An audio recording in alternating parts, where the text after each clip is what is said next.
Balitang Panlipunan. Narito ang ulat nila na Emily. Isinagawa kamakailan sa iba't ibang bahagi ng bansa ang sabay-sabay na pagtatanim ng puno bilang bahagi ng pangalaga sa kalikasan.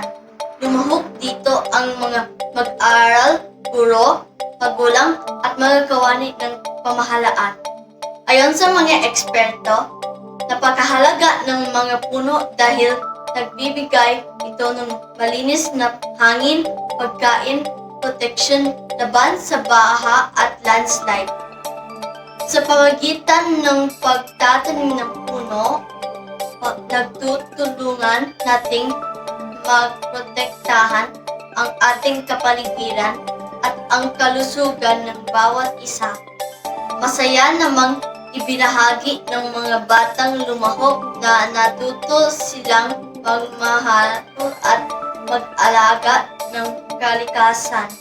Para sa kanila, ang pagtatanim ng puno ay isang paraan upang makatulong sa mundo kahit sa murang edad. Sa huli, hihikayat ang lahat na makiisa sa mga gawaing pangkalikasan.